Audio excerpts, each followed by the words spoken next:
If you want to talk about playing hardball the way the Democrats play it, that's how you play it.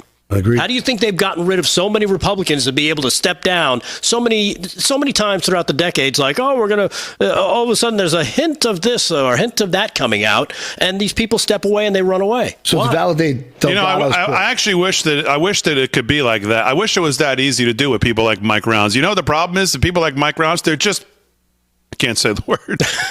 They're just pathetic. They're not. I mean, listen, maybe they're compromised. Well, I guess we'll find out. That to me would almost make it easier or more. I mean, but the problem is they're not. We elect these people. They just go there and they're just wussies.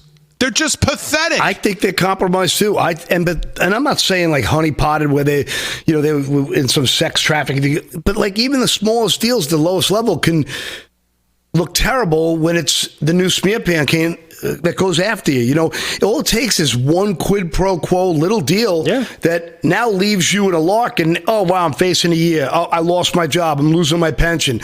I'm losing all these great inside trading perks. You know, and I get public embarrassment. I mean, the number one fear of most Americans, most humans, is public embarrassment. So, you know, I think they're all compromised to a certain degree. And I think what makes the higher powers up happy is when people play a little bit. They're slightly compromised, and now they're in the swamp. Once you're in the swamp, there's really no getting out of it. And if you're a Boy Scout like Kash Patel, and I honestly believe he's one of those guys who came in with a clean slate, he's public defender, went in because he loved the fight, loved the challenge. Nothing's too difficult for him to absorb, retain, remember, and analyze.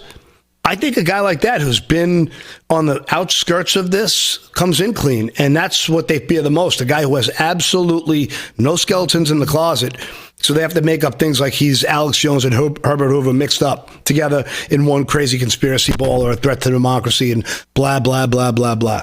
So... And he's a Long Island kid. I mean, listen, we'll find out, but I look at Murkowski, Collins, Rounds, McConnell, maybe McConnell with, I don't know, his criminal. Wife. I think they're more pathetic than they are on the take.